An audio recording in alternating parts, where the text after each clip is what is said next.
ọmọ nàìjíríà kí láti sọ̀rọ̀ nàìjà sí o. bọ́lá tìǹbù fẹ́ pa wá tán pátápátá. ta ni ká ké sí tó lè gbani lọ́wọ́ ebi nàìjíríà ọmọ aráyé le. àwọn ìṣẹ̀lẹ̀ ńláńlá tí ò ṣẹlẹ̀ rí ó ti ń wáyé ní nàìjíríà. ṣé àwa dáràn ni wípé a dìbò fún bọ́lá tìǹbù wípé a dìbò fẹ́gbẹ́ APC ṣó yẹ kó jásìṣe ọmọ nàìjà bí? ọmọ aráyé ẹ jẹ́ ká sinmi dídára wa lẹ́bi àjẹ̀bi. tólúwa bá lọ́wọ́ sí dídéjọba bọ́lá tìǹbù tí kì í ṣe pé olúwa fẹ́ jẹ wá níyà tẹ́lẹ̀ rí ni bọ́lá tìǹbù ojú yọbọ ò ní débẹ̀.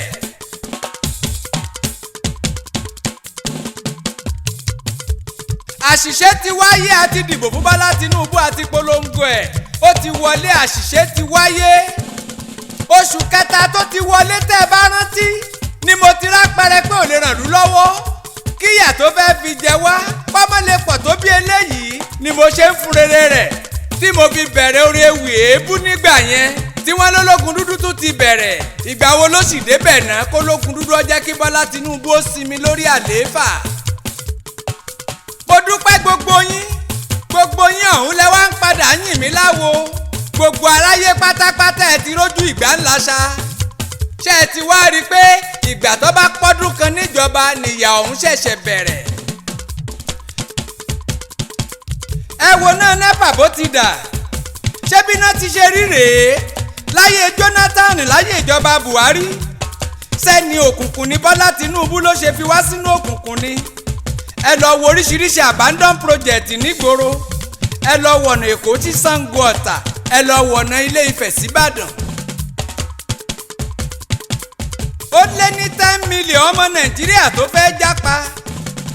ẹ lọ sí gbogbo ẹ́mbásì ẹ lọ wèrò lójoojúmọ́. ọkàn àwọn èèyàn ti ṣí kúrò lórílẹ̀‐èdè wa. àti ráwọn tó ṣe pé Ghana Kútọnu ni wọ́n sá lọ. àìmọye tí wọ́n ti jápa sí Brazil. ìjọba mọ tí wọ́n lè ṣe táyé ò fi dẹ̀ wá. táyé ò fi tú gbogbo wa lára wọn ò ṣe ni. ìkànnìjọba Bọ́lá Tinubu ṣé tí wọ́n bá ṣí bọ́dà toríṣiríṣi ọjà wọlé ṣé bí nǹkan ò ní wọ́n gógógó. abọ́ gàrí ti di 800 naira. tòmátò 2000 kò tó ṣe bẹ̀. kílò ẹja ò ṣe é gbọ́. ta ló lè ra páálí tọ́kì láì ṣe pé ń ṣayẹyẹ. owó ọkọ̀ ò lè jẹ́ kẹ́lòmíì ó wálé fọ́dún. ẹ lọ béèrè iye owó tí wọ́n ń yọ lórí mẹ̀kúnnù ní báńkì. kí ni ká ṣe Ọlọ́run, kí ni ká ṣe? orílẹ̀-èdè tá a ti ń pè ọ́ lójoojúmọ́, orílẹ̀-èdè ọ̀hún nìyà ń jẹ jù. orílẹ̀-èdè tí wọn ò ti kà ọ́ sí Olúwa, gbogbo ayé ń gbádùn níbẹ̀ ni. kí ló dé Olúwa, kí ló ń ṣẹlẹ̀ láfíríkà? kí ló ń ṣẹlẹ̀ láfíríkà jẹ́ á gbọ́. Olúwa àbíwọ́ kọ́ ló dá wa ni? kí ló dé tó ṣe pé ìran Fáráò ló ń jọba ní Nàìjíríà?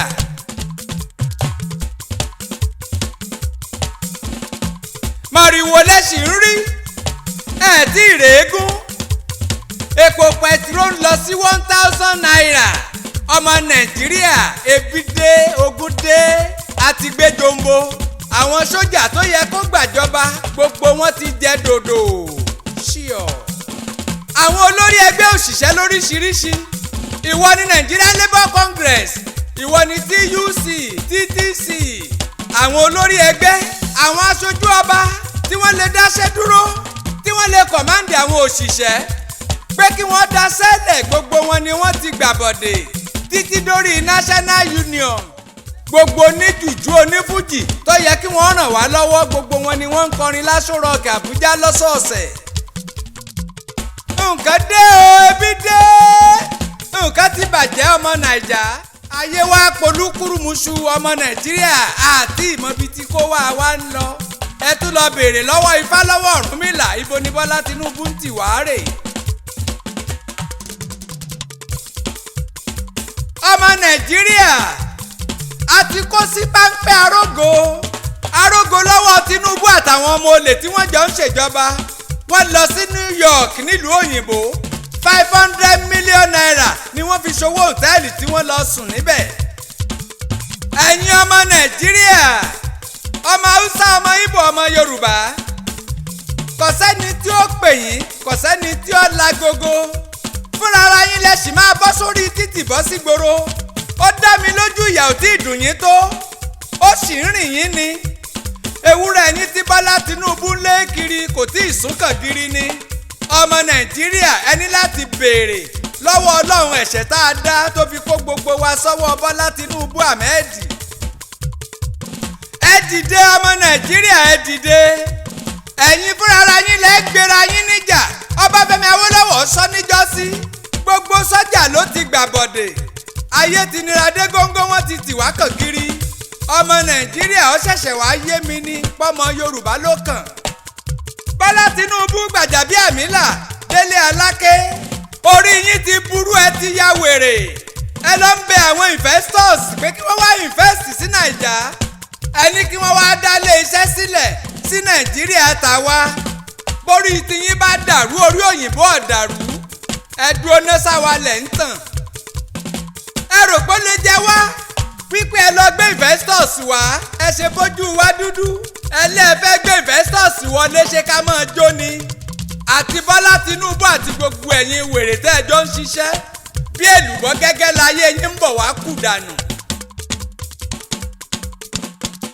ṣé ìlú tí ò ní security làwọn investors ń bọ̀ kí lẹ ní kí ni tó fẹ́ wá àwọn investors lórí náà ìlú táwọn kidnappers ń gbé àwọn òyìnbó àtẹ̀yàn dúdú lójoojúmọ́ ìlú tí ò sómi orílẹ̀-èdè tí ò sí ná ìlú tí wọn ò lójú ọ̀nà gerege kò sí infrastructure kò sí facility kò sí materials orí burúkú yín wá ń tan ní jẹ ẹni investors ń bọ̀ ẹ máa retí ohun tó ṣẹlẹ̀ tí refinery Dangote ò tí ì mọ̀ ṣiṣẹ́ o iṣẹ́ owó Bọ́lá Tinubu nìyẹn àlàyé tó kún rẹ́rẹ́ ń bẹ nínú apá kẹta orin Bọ́lá Tinubu ebi dé ọmọ Nàìjíríà ẹ̀yin ọmọ Nàìjíríà ìjọba Bọ́lá Tinubu ti lọ búlọ́ọ̀kì owó tí wọ́n ń fún wa lórí YouTube lórí Facebook lórí TikTok nítorí pé à ń gbèjà orílẹ̀-èdè yìí pé kí wọ́n má febi pa àwọn èèyàn tán nítorí pé Ológundúdú ń pariwo Bọ́lá Tinubu wípé ebi ń pa wá wọ́n ti lọ bá wọn Facebook wọ́n lọ bá wọn pé kí wọ́n lé mi kúrò lórí afẹ́fẹ́ ẹ ràn wá lọ́wọ́ ọmọ Nàìjíríà kíṣẹ́ ìránṣẹ́ Ológundúdú ó lè mọ́ lọ síwájú ni àwọn Bọ́lá Tinubu wọ́n ti pè mí àìdá wọn lóhùn ni wọ́n ṣe lọ búlọ́ọ̀kù ètò ọrọ̀ ajé wa tẹ́ ẹ bá fẹ́ kó Ológundúdú kọ̀ntínú dídẹ́kun ìwà ìbàjẹ́ ìrànlọ́wọ́ tẹ́ ẹ bá ṣe dó dìtámì ibi tó wó ti ń wọlé fún iléeṣẹ́ wa ìjọba Bọ́lá Tinubu ti lọ búlọ́ọ̀kù ẹ̀ ó yẹ kí gbogbo ayé ó gbọ́ gbogbo ọ̀nà ni wọ́n ń wá pé kó Ológundúdú ọmọ pariwo ìjọba rẹ̀ mọ́ Ológundúdú ti fárígá àmọ́ pariwo ní títí kánrin kéṣe báyé ò bá ti dẹ ọmọ Nàìjíríà ayé ò lè dẹ̀ wá rárá ká máa pariwo lé wọn lórí ni lójoojúmọ́ wà láìtàláì. Bọ́lá Tinubu ti búlọ́ọ̀kù ẹ̀ ìjọba Bọ́lá Tinubu ti búlọ́ọ̀kù ẹ̀ gbogbo ọ̀nà tá a fi ń rówó lórí afẹ́fẹ́ la ṣe pé kọ́mọ Nàìjíríà ó dìde ìrànlọ́wọ́ a nídìí mọ́tò a nídìí kámẹ́rà a nídìí owó ẹ dìde ẹ̀yin ọmọ Nàìjíríà tẹ́ ẹ bá fẹ́ kó Ológundúdú kọ̀ntínú àsámẹ́ǹtì tẹ́ ẹ gbé fún un dandan ni ká ẹ ràn wá lọ́wọ́ wà láàyè àkáǹtì wa rèé fáwọn tó lè fẹ́ ràn wá lọ́wọ́ láti ìlú òyìnbó 507 400 1319 Zenith Bank orúkọ Ológundúdú organization ló wà ń bẹ̀ 5074001319 domiciliary account lòun ní Zenith Bank ló wà fẹ́yìn tẹ́ ẹ fẹ́ fún wa ní nǹkan ọ̀tọ̀ tẹ́ ẹ wà ní Nàìjíríà níbí IBMM lórúkọ àkáǹtì wa Zenith Bank nílé báǹkì ọ̀hún nọ́mbà wa rèé 12 28 96 21 03 èmi ò lè compromise mi ò nídìí owó mi ò nídìí àjọṣe pẹ̀lú ìjọba ẹ̀rí ọkàn ò ní jẹ́ kí n gbádùn ó pẹ́ mi kí n báràlú tò pọ̀ ẹ dìde ọmọ Nàìjà ẹ dìde ẹ̀yin lẹ́lẹ́ gbéra yín níjà àwọn tí wọ́n lọ ń bẹ investors pé kó máa bọ̀ lórílẹ̀‐èdè wa ìyẹn wá jẹ́ búrẹ́dì tó ṣẹ̀ṣẹ̀ jáde ní bẹ́kìrì tẹ́ fẹ́ máa fi kó wa lómi ọbẹ̀ jàgínní yòdò tí wọ́n bá bi yín léèrè wípé ta ló kọrin ewì sínú àwo kẹ́ ẹ sọ pé Kunle Ologundudu ni èmi lọ́kàn ṣoṣo ọmọ líle tó dùn àbí irúnmọlẹ̀ tí lé bìrì kọ̀kọ̀ èmi lọ́kọ́ sọ́jà ọkọ̀ òṣèlú yàgbó yàjù bí Ọ̀ṣun Òṣogbo kẹ́ ẹ lè máa gbọ́ wa lórí àwọn ìṣẹ̀lẹ̀ tó ń ṣẹlẹ̀ àti ipa tí iléeṣẹ́ mi ń kó ẹ ràn wá lọ́wọ́ ẹ ti rí àkáǹtì méjèèjì gbà ẹ máa retí o Bọ́lá Tinubu ebi dé apá kẹta ìyẹn ò ní tún pẹ́ dé Ológundúdú ò ní sìn lẹ́yìn wọn ọ̀ǹtì tẹ́ ẹ bá yéé febi paráàlú tí gbogbo ìlú ń dùn yàngbàyàngbà.